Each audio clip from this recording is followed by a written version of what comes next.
We are in an unbelievably strange time. If the 19th century English novelist Samuel Butler had been a spectator during our time, he might have included certain facets of what we're seeing now in part of his story, Erewhon, which is just a backwards anagram for nowhere. DC Comics has a fictional, super strange reality, alternative reality that they refer to as Bizarro World, where everything is reversed. And there's a sense in which it feels like we are seeing that level of unreality. And I will give you 7 examples of this. And the aim that I have is to sort of filter this information through the very down to earth, practical advice that I heard Warren Buffett one time deliver as part of an explanation as to how Berkshire Hathaway has been so successful. And the advice was basically only invest in things that you understand. Well, there are so many features of the market right now, or at least I should say so many things that are shining a light on elements of the market that show the degree to which most people are disconnected and very far removed from understanding how the market actually functions. So the first thing that I'll mention is the negative prices for oil. So we've recently seen oil prices literally dip into the negative, and a person might wonder how in the world a physical commodity can have a negative price. It's almost incomprehensible. But I think in part what it shows is the level of disconnection between what the market price is and the actual commodity, because in between those two things are layers of speculation. And in many cases, these are described in terms of the word derivatives. So derivatives trading is a kind of high-level bet, a form of legalized gambling, some people have called it, where speculators guess about the future direction of certain prices. And a person can speculate about oil directly, or a person can speculate about speculations. And so there are derivatives heaped on derivatives. And some people have guesstimated that this derivatives market might run in excess of $1 quadrillion, which is a number so huge that to call it astronomical is an understatement. But the point is that this feature of the market, this disconnection between the commodity and the actual market price, is showing the degree to which it's very difficult for the average investor to actually get a handle on what's going on. How can you get a handle on this when there's conflicting information about how big even the derivatives market is? But a second feature of unreality in the market is the fact that interest rates are so low right now that some people are fearful that they may even push in a negative direction.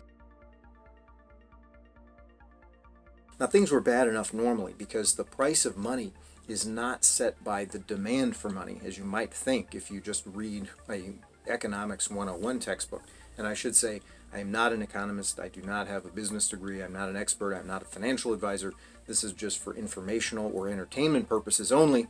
And really, I'm just talking through a few of the things that concern me, in the hope that some of the things that I say may prompt your own thinking and prompt you to investigate things further and possibly help you or your family avoid a catastrophe. I'm not exactly sure how, I'll be honest with you, but normally the Federal Reserve is in a position of monkeying with what's called the federal funds rate, and this has to do with the rate at which banks, big level banks, lend money to one another.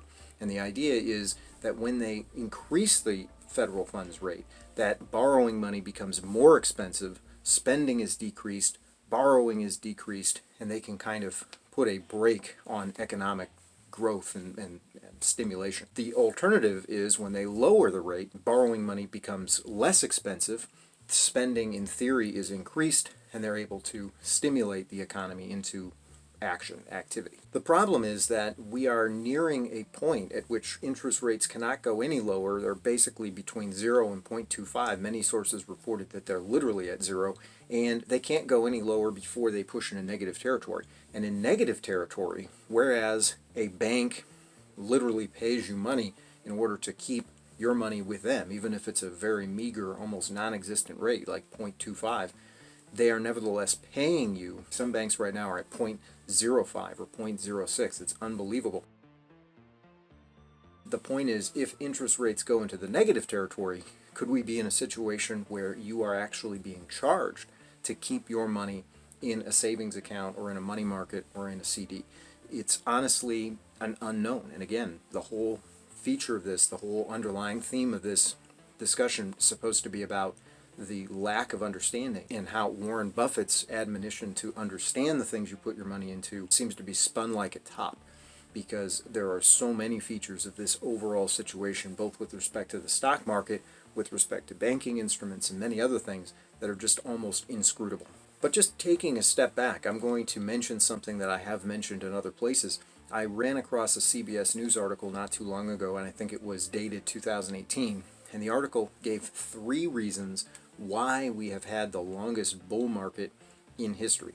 And I, again, coming from an untutored economics perspective, expected to read an article about American ingenuity or about some kind of development, some kind of technological area that has simply caught fire and that has been the driving factor in this economic growth, so-called. What I read instead was a very surprising list of 3 things that I think could be fairly described as market manipulations. The first one, and this is my third point overall, literally has to do with the Federal Reserve. And the idea here is that the Federal Reserve has been pumping money into the system, and if you want to say, has artificially been propping the system up. So we read, the single largest force that has boosted share prices has been the epic post-financial crisis experiment in cheap money stimulus. And they go on to say that the Federal Reserve, over the course of several years, pumped in, starting at $600 billion, then $1 trillion, then $4 trillion into the market. And that this infusion of cash, in part, is the primary reason given by CBS News as to why we had a bull market. So this has nothing to do with healthy markets, has nothing to do with research and development. It simply is a cash infusion. And if you understand that the Federal Reserve essentially creates this cash out of thin air, then it's difficult not to see this as simply so much smoke and mirrors. The second reason given, my fourth reason overall, is share buybacks. Now this is a mathematical maneuver essentially, and you can read here, it says using net income and debt-fueled borrowing to buy back their own shares. So companies literally buy back their own shares. They will use money, whether it's money that is part of their cash on hand or it's money that they have borrowed, they'll use that to buy their own shares back. And why would they do that? Well, here in the article it gives us a reason. It says buybacks reduce the number of shares outstanding, thereby boosting earnings per share metrics. It is simply a method of artificially inflating a stock price, and that's essentially all it is. And in recent times, Boeing, the defense giant, has had its credit rating reduced almost to junk status, and in part this has been because it used a lot of its cash on hand to buy its own stocks back, to the point where it has essentially reduced its balance sheet to almost zero, and now it is in a position of having to request bailout money from the federal government. So the federal government has essentially subsidized Boeing's purchase of its own stocks back. And once again, this was a reason given for why we had a bull market. So these buybacks are from companies that haven't produced anything extra. They haven't demonstrated any kind of future earnings potential. It's simply a trick, a contrivance. Now the final reason given in the article, and my reason number 5, is going to be fiscal largesse, is the way it's phrased in this article. And essentially they're talking about government spending, and the way they write it up here is that in recent memory the government seems to have forgotten all about fiscal discipline, and they include in this the recently passed tax cut as well as military spending, which is part of the discretionary spending of the government. The military spending increase, leaving a large smoldering budget crater. And then it says the national debt now totals $21.4 trillion, and that they give then in terms of the dollar amount per man, for every man, woman, and child in the United States, $65,000. And now that was as of 2018. Just a couple of months ago, the debt was at $23 trillion, and when I checked it just prior to recording this, we're sitting at $24 trillion, with projections that the national debt is literally going to exceed $31 trillion in the next several years. Now, just a few things about these. So first of all, when the Federal Reserve turns these printing presses on, it's not literally obviously the printing presses are controlled by the Treasury Department and the Mint, but when the Federal Reserve increases the amount of money in circulation, the amount of money in the banks floating around in the ether, the effect tends to have a depressive effect on the purchasing power of the dollar. And so another part of this unreality, another part of this question mark situation we find ourselves in is just how low will the price of the dollar go because of this quantitative easing? Will we experience inflation, hyperinflation? And the question is unknown. With respect to the stock buybacks, another question is, how can you evaluate a company for financial strength when some of the metrics that the average person might use, or even money managers might use, are cooked? The books have been cooked essentially because of these mathematical tricks. Now, a sixth thing that I'll point out is going to be the mortgage crisis. So many people right now are in what is called in the student loan industry a forbearance period. So in other words, they're saying, well, you're in a hardship, so you don't have to pay right now. But at the end of that period, all those back payments are going to be due, probably with some interest tacked onto them. And if people are in the position still of not being able to pay it, or not being able to pay all that amount, what's going to be the status? What's going to be the status of those loans? What is going to be the status of the mortgage industry? And many people are looking at that as a looming crisis, and it is very concerning. A final thing that I'll mention is just the stimulus checks, obviously coming from the Corona Aid and Relief Package, the CARES Act that has recently been passed. People are getting these stimulus checks, and governments, of course, and the government is, of course, bailing out some of these companies that we just discussed. But the effect of all of this stimulus money, once again, it's just going to be tacked onto the national debt, which is going to tend to drive the price of the dollar down even further.